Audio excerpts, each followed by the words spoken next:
Assalamualaikum warahmatullahi wabarakatuh. Saya Septiayu Pratiwi dari semester 3A akan mereview kembali mata kuliah Hukum Pidana Lanjutan yang disampaikan oleh Ibu Profesor Dr. Hajah Heni Nuraini SHMH. Mereview materi bab 2 yaitu penyertaan. A. Istilah penyertaan disebut juga turut campur dalam peristiwa pidana, turut berbuat delik, turut serta. B. Pengaturan penyertaan. A. Secara umum buku 1 bab 5 KUHP pasal 55 sampai 62. B. Secara khusus secara tersebar dalam buku 2 KUHP, buku 3 KUHP, dan beberapa peraturan di luar KUHP atau tindak pidana khusus. C. Pengertian penyertaan. Penyertaan adalah apabila suatu tindak pidana terlibat lebih dari satu orang atau beberapa orang melibatkan diri dalam satu tindak pidana.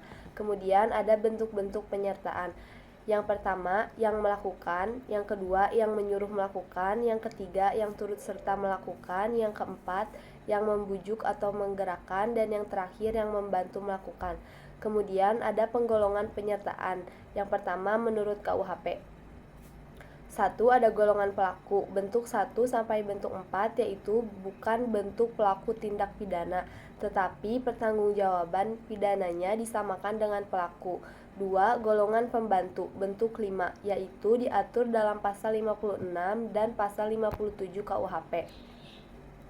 Bentuk pertama yaitu player. Ini dapat dikatakan sebagai pelaku tunggal atau dapat juga sebagai pelaku jamak. Atas dasar itu ada dua pandangan. Yang pertama, pandangan yang luas, pelaku adalah tiap orang yang menimbulkan akibat yang memenuhi rumusan delik. Pandangan yang sempit, pelaku adalah orang yang melakukan sendiri perbuatannya sesuai dengan rumusan delik. Jadi pelaku adalah dader.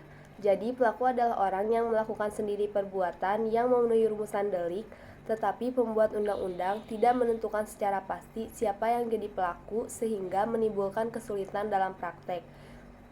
Kemudian bentuk kedua, menyuruh melakukan atau down player, yaitu orang yang melakukan tindak pidana menggunakan orang lain sebagai perantara, tapi perantara itu hanya berperan sebagai alat. Dengan demikian, down player mempunyai ciri, yaitu ada dua pihak, yaitu pelaku langsung dan pelaku tidak langsung.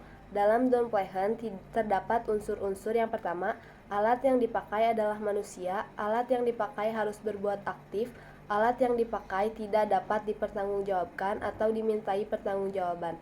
Penyebab tidak dapat dimintai pertanggungjawaban pidana terhadap orang yang disuruh adalah karena orang tersebut hanya berperan sebagai alat atau pelaku material yang didasarkan pada pertama, tidak sempurna pertumbuhan jiwanya terdapat dalam pasal 44, adanya keadaan yang memaksa pasal 48, ada perintah jabatan yang tidak sah pasal 51 ayat 2, adanya kekeliruan atau pemalsuan, tidak mempunyai maksud untuk melakukan kejahatan seperti disyaratkan dalam undang-undang. Bentuk ketiga, turut serta melakukan atau made player. KUHP tidak memberikan definisi, tetapi MVT memberikan pengertian bahwa orang yang turut serta melakukan ialah orang yang dengan sengaja turut berbuat atau turut mengerjakan terjadinya sesuatu. Syarat-syarat turut serta melakukan atau made player adalah yang pertama, ada kerjasama secara sadar. Kerjasama di sini harus ditujukan pada suatu perbuatan yang berupa kejahatan. Yang kedua, ada kerjasama secara fisik. Kerjasama di sini merupakan suatu delik yang ditujukan pada suatu akibat, yaitu adanya perbuatan yang berupa kejahatan dan perbuatan tersebut diatur dalam undang-undang. Bentuk keempat, penganjur, yaitu orang yang menggerakkan orang lain untuk melakukan suatu tindak pidana dengan menggunakan sarana-sarana yang ditentukan oleh undang-undang. Jadi antara penganjur dengan menyuruh melakukan hampir sama, yaitu adanya usaha untuk menggerakkan orang lain sebagai pelaku material atau autor material. Perbedaannya adalah yang pertama, dalam penganjuran, sarana yang digunakan diatur dalam pasal 55 ayat 1 sub kedua, yaitu diatur secara limitatif atau terbatas. Dalam pembujukan, orang yang membujuk disebut autor intelektualis, dan yang dibujuk atau digerakkan disebut autor materialis. Pelaku material atau autor materialis dapat dimintai pertanggungjawaban secara hukum atau dipidana karena melakukan perbuatan dengan sengaja. Syarat-syarat pemidanaan bagi penganjur atau penggerak. Yang pertama, ada kesengajaan untuk menggerakkan orang lain untuk melakukan perbuatan yang dilarang, menggerakkan atau menganjurkannya dengan daya upaya atau sarana-sarana dalam pasal 55 ayat 1 sub kedua. Pembuat material tersebut dapat dipertanggungjawabkan secara hukum, dapat dipidana. Kemudian bentuk kelima, pembantuan. Diatur dalam pasal 56 KUHP, yaitu ada dua bentuk. Yang pertama, pada saat kejahatan dilakukan, dalam hal ini tidak ditentukan bentuknya secara limitatif dalam undang-undang. Kedua, sebelum kejahatan dilakukan, dalam hal ini undang-undang memberikan batasan atau limitatif, yaitu berupa memberi kesempatan atau sarana atau keterangan. Pertanggungjawaban pembantu. KUHP mengatur pidana untuk pembantuan adalah lebih ringan daripada pelaku. Pasal 57 ayat 1 dan ayat 2, yaitu maksimum pidana pokok dikurangi sepertiga. Apabila kejahatan diancam pidana mati atau seumur hidup, maka maksimum pidananya adalah 15 tahun. Pertanggungjawaban pembantu yaitu 1.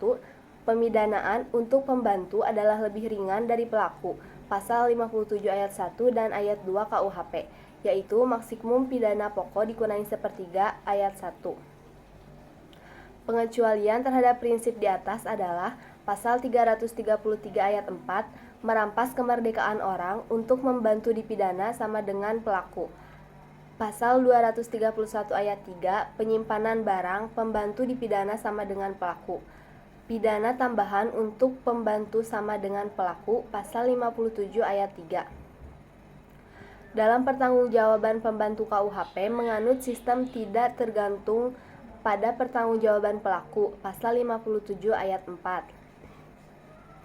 Penyertaan dengan kealpaan atau culpos del neming, tindak pidana yang disebabkan karena kealpaan pada prinsipnya tidak dapat dipidana karena tidak mempunyai unsur kesengajaan. Misalnya, A. Memberi gunting pada B yang katanya mau menggunting kain, tetapi ternyata digunakan oleh B untuk melakukan kejahatan. Berdasarkan contoh di atas, maka mereka yang membantu melakukan tindak pidana tidak dapat dikenakan sanksi pidana karena tidak mempunyai unsur kesalahan. Sekian dari saya. Wassalamualaikum warahmatullahi wabarakatuh.